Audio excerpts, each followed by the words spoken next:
Good morning, my friends, and welcome to today's training. We are actually doing a Reclaiming Yourself episode. It's inspired from a trend I'm seeing both in the community and here online on Facebook and with clients and students about this thing called emotional sovereignty, like reclaiming our space from other individuals. So, we're going to be talking about that today. Before we get to that, I need to share this out to the community. And then before we get to that, welcome. I'm Marshall Burtcher, and I help codependents rediscover their well-being and happiness by helping them heal the trauma bond, come to know, love, and live who they are, and help them create happy, sustainable relationships in their lives. So, for now, I'm going to get this shared out to the community here real quick. The community is your safe haven where you can find tools, guidance, and support in your journey beyond codependency and your journey in returning back to who you are, back to your innate wholeness, back to your own happiness and well-being. So you can find the link above on Facebook, below on YouTube. And if you're on YouTube, hit that subscribe button. Thank you guys for being here. Let me know in the comments how you're doing. And if you're here, say hi. I'm going to click the button here. Things are going to happen. Amazing things. Ooh. And voila. There we go. So, reclaiming emotional sovereignty. So in codependency, we have this habit of enmeshing ourselves with other people's emotions. We take responsibility for their emotions. We take responsibility for how they behave. We are taking responsibility for their happiness or their emotional state or the consequences that are showing up in themselves in response to the choices and actions that they're taking. Hey, Robin. Emotional sovereignty is the opposite of this. Emotional sovereignty is built on the premise of respect. Because the opposite of codependency is self-respect and respect for other. And when we come at relationships from the framework of respect, the first thing we have to acknowledge is the sovereignty of everyone involved. So what on earth does sovereignty mean? Sovereignty means the right to self-rule or self-govern, which means if I'm in my sovereign space, I'm the one who chooses the rules for my space, for my body, for my energy, for how I communicate, for what I'm choosing, for what I'm doing, for what I'm not doing, for what I'm not choosing, that kind of thing. I am acting as the sole authority in my world over the things I choose, the things I want, the things I do, my feelings, my desires, that kind of thing. So sovereignty is about authority and power to act in a specific space. That's adulthood. If I come into or mature into adulthood, it's really about a respect of my own sovereignty and knowing the limits of it, because sovereignty has its limits. It's like territory. My yard, their yard, right? Their authority, my authority. And then in a relationship, you create agreements about how this kind of sovereignty is respected, how the power is shared and managed and checked, and how intimacy and vulnerability are built between you and the other people involved in the relationship. If we're coming from codependency, we don't understand sovereignty. We understand enmeshment. That means I run out of my yard and I get enmeshed in their yard, which means a lot of times, especially in narcissistic systems, we have been impressed upon in such a way. We've been programmed or taught to believe that we are accountable and responsible for the emotional state of another human being and for the behaviors and choices they make. This isn't something that's done overtly. This is something that is communicated in reaction, typically to accountability or to requests or complaints. And it comes across as something like, well, you made me feel. Well, if you hadn't done this, I wouldn't have had to do that. That's a DARVO, a deny, attack, reverse, victim, and offender kind of thing. And if we've grown up in an environment where this was prominent, where it was impressed upon us that we're responsible for the feelings and responses a parent have, or a peer has, or someone else has, then we've internalized this false sense of responsibility for someone else's emotional state and their choices and their actions. And that gets us into this enmeshment component, and it gets us into controlling, caretaking, and enabling the other individual while avoiding ourself. So emotional sovereignty is about the reversal of this impact. It's about retrieving ourselves from their yard. Hi, Laura. Hey, Satori. Thank you. Yeah, you're welcome. So, retrieving ourselves from their yard and coming back to our own innate sovereignty, which means, what do I feel? What do I want? What do I choose? What do I do? That's it. Because those are the 4 components of power. I have power only over my choices, how I manage my feelings, thoughts can be included in that, and then the choices I make and the actions I take. That's the impact. That's the measure of power I have in my world. Those are the things that I am accountable for and to. In addition to, with accountability, we are accountable to the consequence that we receive with our choices and actions. And sometimes we're accountable to the impact we make with those choices and actions. And that's contextual and dependent on the relationship and what's going on. An example, if I buy a pink car and the neighbor across the street hates pink cars, not a whole lot of accountability to that impact. But if someone I'm close to is allergic to the color pink and I buy a pink car, then I'm going to be very accountable to that because I know the impact I'm creating on their world, and, well, that's pretty disrespectful, right? So there's that little tidbit. When it comes to sovereignty, it's about understanding and allowing the other individuals to inherit to occupy their space and stay out of the way. That means I get to stay in my space. I get to say, wow, I see that you're feeling this way. I see that this is what's going on for you. I can hold space for you. And then allow them to do what they do with their emotions and with what's going on for them there. Because fundamentally, I'm respecting their adulthood. I'm respecting their capacity to grow and to manage their emotional experiences. I'm reclaiming my emotional sovereignty. So I'm out of their yard. I'm respecting their adulthood and their sovereignty. I'm respecting the consequences they're choosing with their choices and actions so that they can get the lessons that come from that. And now I can come back to me. And what this gives me is the ability to let go of programmed shame and guilt and responsibility for other people's feelings. I can empathize with the impact my choices and actions have. We can discuss them. I can care. We can make adjustments to behaviors. But ultimately, I am leaving in their yard the management of those emotions, and I'm managing the consequence and impact of my choices and actions through empathy, through understanding, or sometimes even indifference or not caring, again, depending on the context and the situation that this is happening in. When I'm able to occupy my own emotional sovereignty, I no longer have to carry the burden of what other people think or feel. Instead, I can invest that energy into what I think and what I feel, and that allows me to choose things, choices and actions, that I want to live with. It allows me to arrive and show up in ways that are more honest and have a higher level of integrity to who I choose to be, who I want to be, rather than what would regulate their emotional state. Because I have the right to make choices, just as you do, to make choices and actions that favor my well-being, that also disappoint other people. That's part of adulthood, is we have the right to do these things, and others, if they're disappointed, they can go and manage it. And they have the right to choose things, and if we're disappointed, we'll manage our disappointment. That's how it works. Because sovereignty is built on the concept of consent and privilege, meaning I am not obligated to give somebody something, and they're not entitled to something from me in these relationships. Instead, things are done with consent. They're done with direct, clear, and simple agreements, basically like asking for something, and then I say yes or no, or I ask for something, and they say yes and no. Or we negotiate something around it and create an agreement around that resource. This is a fundamental respect for the sovereignty of the other individual and for myself, and it creates intimacy, it creates clarity, it creates simplicity in how we interact with each other.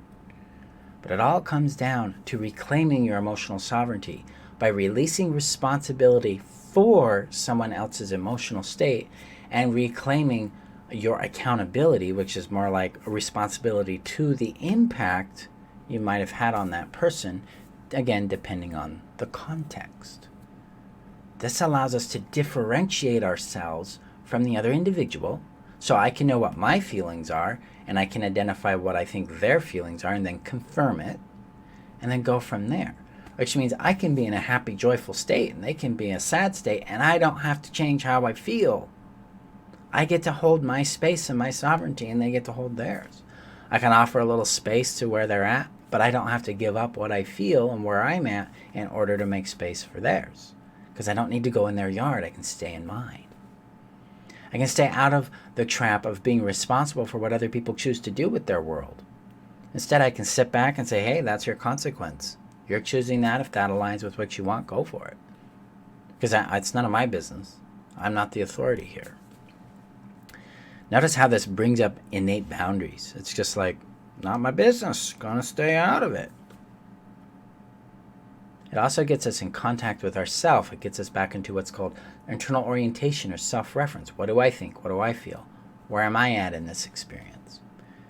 Reclaiming emotional sovereignty starts with respecting your sovereignty and theirs, and the separation between them, so that you can discern what's yours and what's not, and then leave alone what is not yours, and then retain what is yours and manage it. So let me look at all the thingies. Ooh, red Corvette. Learning about indifference and emotional manipulation. Yeah, indifference is, and learning about indifference to emotional manipulation. Yeah, we can step from it because it's not ours to fix. The adult that you're interacting with has got an emotional need. They can take care of it. It's their responsibility. This also puts to bed expectations. Expectations is something we all tend to have. It's an expression of entitlement. What happens is we have an expectation with someone or something, and then it doesn't happen, and we get upset with them. But we never actually took that expectation and turned it into, because all expectations have a desire in them, we didn't take the desire out of the expectation and turn it into a request and gain consent. That's how we deal with expectations, is we take it from the entitlement of they should do this and I want them to do this, and if they don't, I'm going to be upset. And we move it to, I have this expectation. What's my desire in the expectation? I'm going to turn that into a request. Be direct, clear, and say, hey, I have this. Would you do this? I have this request. Would you do this? Yes or no? And then we see what happens. It removes that trap in the relationship. So now we're not hoping they'll do something so that we can get some sort of fantasy fulfilled. Instead, we're being really direct and clear with what we actually want. We're being emotionally accountable and responsible for our desires, and we're communicating them in a direct, safe, and clear way. And that creates a lot of safety and a lot of intimacy in a relationship. So there is that. Let's see here. So you're welcome, Louise. This new mindset takes a lot of practice, though, right? It does. Now, those of you, several of you are in the Heal Yourself strategy. When we get into the sovereignty training, I'm going to teach you how to do it. It's actually really simple. Really, really simple, and it starts with being able to identify the space between you and another person. So it's not as complicated as your brain might make it, because I know mine did when I started this aspect of my work, but it's actually really, really simple once you understand the fundamental of it. So we'll be getting into that in the sovereignty courses in the Heal Yourself strategy. Those of you that are not in the Heal Yourself strategy, the course is open for enrollment. The link is above on Facebook, below on YouTube. It's a course in which I teach you how to restore your safety, sanity, and self over 22 modules. So it's a very in-depth course. You also get twice a week support through what's called live mentoring hours on Tuesdays and Thursdays. You can get support with me and other students through live group, Zoom group support. All right. So let's see here. Maddie asks, can you talk about stonewalling? Even if our emotions are intense, we need to own them, correct? Stonewalling can really trigger more enmeshment. Well, stonewalling is someone shutting down communication, period. So a lot of times people confuse stonewalling with either, they confuse what taking space in a conflict, slowing things down, taking a step back, taking some space to regulate. They confuse that with stonewalling, and they confuse no contact with stonewalling. Stonewalling is when an individual shuts down all communication because they are being held accountable for something, and they're using stonewalling as a weapon against the person holding them accountable. That's typically when it shows up, because they don't want to discuss the impact of their behavior anymore. They don't want to deal with the confrontation, the consequences coming to them. So the person that created the consequence with their choice and action is running away from their accountability. That's what stonewalling is. Taking a break during a conflict, you need some space, you need some time to think about things or to regulate. That's normal, that's healthy, that is not a manipulation tactic.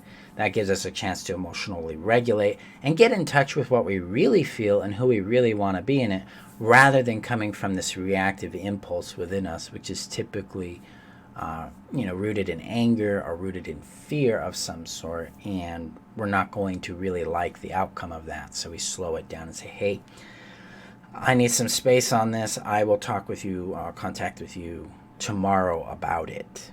So if you do make space or take space in a conflict, you are responsible for resuming the connection and the proximity so that you can work that out. Do not take space and then forget to resume it. You'll break trust real quick there. Okay, so yeah. And then enmeshment, the problem is if you're feeling triggered in this and it feels like it triggers more enmeshment, really what's going on is you're having an attachment distress response.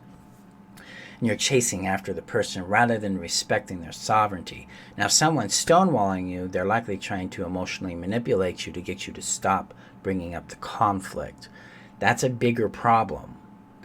That means that the relationship intrinsically isn't safe because conflict is no longer safe there and trust can't really function. Thus, intimacy can't be built because, surprise, surprise, guys, intimacy is a product of conflict, not just vulnerability, but it's a product of safe conflict. If we can have safe conflict in the relationship, that means difference can exist, that means adjustments can be made, and that means we feel safe bringing up tender or sensitive things that we need to discuss and share so that we can be happier in the relationship. So there's a bigger issue going on if you're being stonewalled. Yes, it can activate your attachment distress. If you're an anxious attached individual, you'll chase after them, which will push them farther away. If you're struggling with that, the upcoming course, the Relationship Essentials course that launches this September, is going to give you some deep tools on how to regulate that. For now, you can use what's called the Basic Attachment Distress Regulator. If you go above on Facebook, below on YouTube, there's a link to what's called the Tools Library. You click on that, you can get access to the Basic Attachment Distress Regulator there. Put that to use in helping you regulate that rather than chase and compound the issue there. All right. Yeah, clear communication leads to greater intimacy because you have better understanding. Things are outright. Things are very clear and simple. Healthy relationships are pretty boring that way, which is good because that means there's space to create things and do beautiful things in the relationship. Maddie asks, is it stonewalling when someone can't handle the emotions themselves and they're good people, but they don't want to feel into the emotion or receive from another? Well, first of all, we don't have to label anybody good or bad. We can just label the behavior good or bad. What you're describing there, secondly, is what sounds like an emotionally unavailable individual. They may have what's called the avoidant attachment, probably dismissive avoidant there, and they don't have a lot of emotional capacity in which to receive or process their own emotions, much less someone else's. So they're not emotionally available. So you're not going to have a highly emotionally intimate or connected relationship with that individual because they don't have the capacity to create and sustain that. They'll need to do work on their attachment distress and their attachment trauma or injuries that have to do with being smothered and being controlled by another individual, typically. Unspecified time is not reasonable in my book. There needs to be specified time because there has to be accountability. It's completely unfair to say, hey, I want to take space, but I don't know when I'll be available in the middle of a conflict. That's just utter disrespect for the other person and their vulnerability. So I don't see unspecified time as a healthy thing. I see it as running away from accountability and running away from the proximity issue there. So they're not emotionally available if they're doing that. So yeah, that the stonewalling is a really difficult thing, but they're just running away from things. They don't have the capacity or the willingness to be accountable or confront what's going on there. When we understand our emotional sovereignty, we can stop being responsible for other people's feelings, and instead we can accept the responsibility to the impact we might have on people. We can also be able to have better access to our own space emotionally, mentally, energetically, and physically, so we can choose to be who we want in this and then direct our behaviors based on our values and what matters to us personally, rather than being reactive to other people's responses. In other words, we're leading our life with authority and with our own power. And that's what it means to restore our own emotional sovereignty. We're no longer enmeshed in their yard. We're allowing them to be, we're out of the way. We're not even allowing anything because we don't have any authority here. We respect their space and their adulthood, and we respect that they're going to make choices and actions and inherit the consequences with them. And we stay in our yard, focus on our world, and grow ourselves into our own well-being and happiness so that we can create relationships that really matter to us in that. All right. Yeah, it's emotional availability is highly influenced by it's basically our attachment style and function, and depending on how well our needs were met and how we were received, protected, cared for, that availability will go up and down. And so yeah, if you're struggling with that, the Heal Yourself strategy can assist you in helping you learn how to regulate and understand your attachment style. And then the Relationship Essentials course will help you build better interpersonal attachment that way, and the Know Yourself will expand on helping you regulate your own attachment within yourself, because we have also what's called intra-attachment styles with our own internal selves. So that's today's training, guys. Thank you for showing up. I appreciate you. Remember that you're worth knowing, loving, and keeping. Keep yourself safe out there, and I will see you guys in our next training video. Bye-bye.